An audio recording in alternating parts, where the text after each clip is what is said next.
What does Machinarium even mean anyways, as a name? Alright, looks like this is the name of the game. Alright. Machinarium is a game that was released on the 16th of October 2009, developed and published by Amnesia Design. If you know this studio from any game, they'd probably be from Chocho if I had to guess. I'm thinking of going more into depth into Amnesia Design's catalog of games one day, but for now, just know that they specialize in point and click style of puzzle games, Machinarium being no exception. If you don't believe me, well, first of all, why not? But then second of all, let me show you why this game is one cool little thing. Warning, warning. This video likely doesn't have too many spoilers for the game in it, but I still highly encourage people who've never heard of or even played this game before to check it out, you know, to experience the puzzles firsthand and stuff like that. If you know what you're doing though, let the blabbering fest come to a close and get on with it already. The first thing I want to mention about this game is the art style and art direction, because man do I love it. Even from the starting menu of the game, it's quite the sight to behold. A polluted and yellowed sky filled with genuine clouds of smog. The one big city looking structure in the middle of nowhere, these bird things in the foreground just flying around and stuff. It just gives you so much to look at, like just from the rip, like just open the game. But then you click some text on the screen and this happens.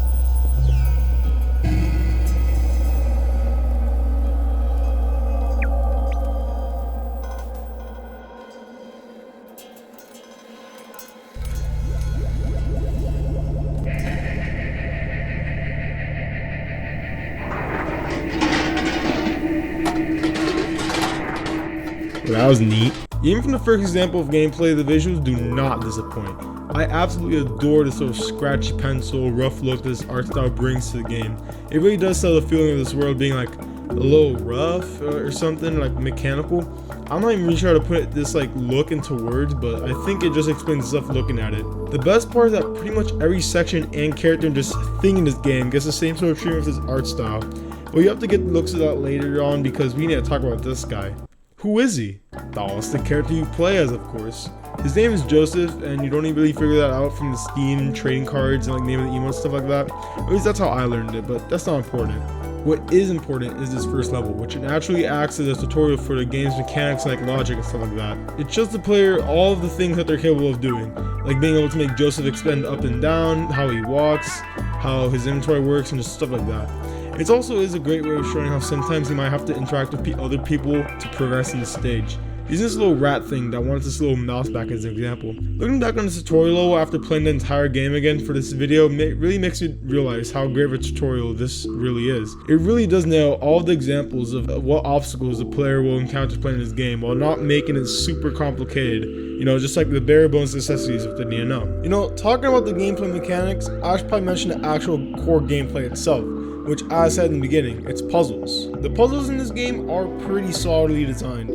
Whether it's puzzles that you actually do in like the physical world with other people and like other interactable stuff to make other stuff happen, or if it's any other like kind of puzzle like slide puzzles, maze puzzles, like anything else that this game has in its arsenal of puzzles. However though, if these puzzles get you in a twist and you're not exactly the ultra-minded super giga intelligent beast, hey, I get it, I'm not exactly one either. That's why I find what this game does for hints and levels to be quite unique and interesting.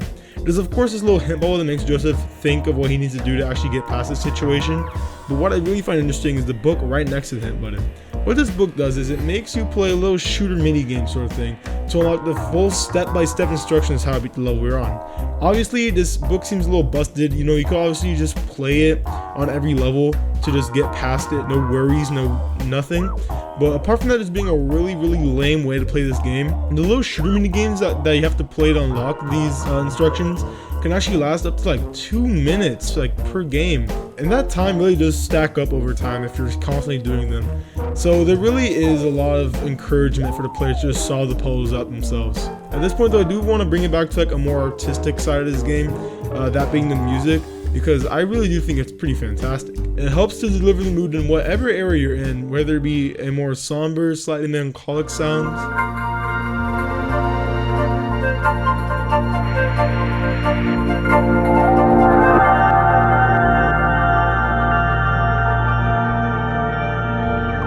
or maybe like a more natural sounding, peaceful sound.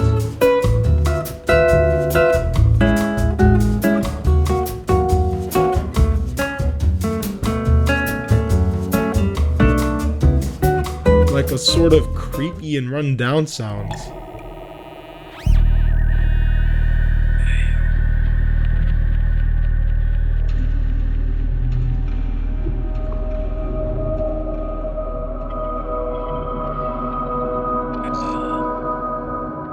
or just a sound that really rocks. Yeah! This is a great time to just point out how much charm is packed into this game. Obviously, I mentioned the art style and music earlier, but the animations and sound design are just as good. From little things like something swaying in the wind or smoke coming out of some areas of the level, to like bigger things like the actual movements of characters and stuff like that in this game. It really is just really neat to look at and stuff. It's really pleasing. As in good point and click adventure game fashion though, there are also some little interactable things that you can click on that makes Joseph do little silly stuff, like something a little whimsical. My greatest example I can pull is this little scene of Joseph. Just take a look. Man, he just looks so silly. I really wonder what's got him into such a fuss.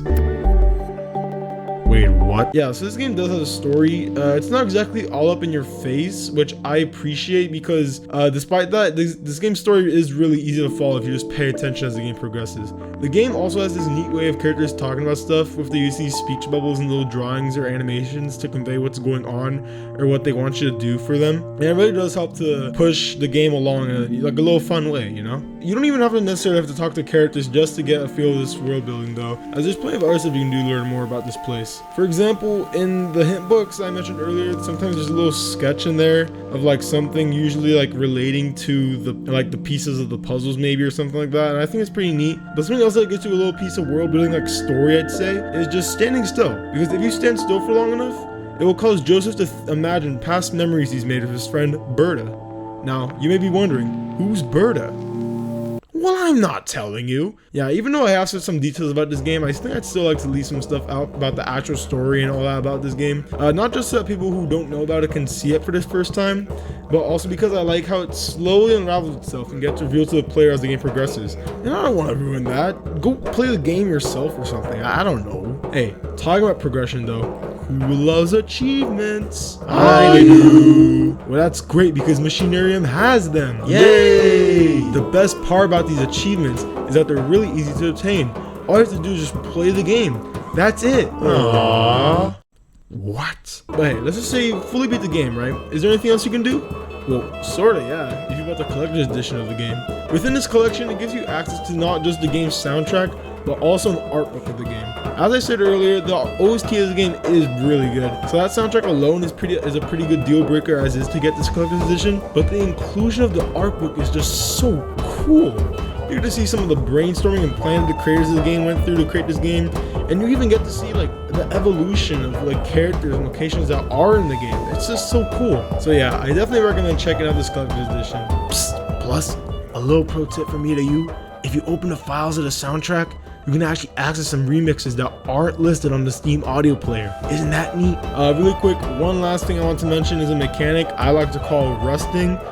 Basically how this mechanic works is that if you leave the game unopened and alone for a long enough time, like maybe a couple of months, the next time you open it, it's going to be running slower than a snail with a 50-pound weight strapped to it. The way to fix this is just keep opening the game every so often until eventually the slowdown wears off, you know, like how actual Rust works in real life. But it still is a little annoying whenever this mechanic happens. This game is still 100% worth checking out for anybody who's interested in this genre or just the game alone. On a good sale, this game's collector's edition bundle goes for like around $5 on Steam, which is an absolute steal if you ask me. Anyways though, that's all I've got to say on this game. If you're any bit interested in this game, like I said, I highly recommend checking it out. And I'm not sure how to leave this video off of a satisfying ending. You know what? Hit it. Yeah!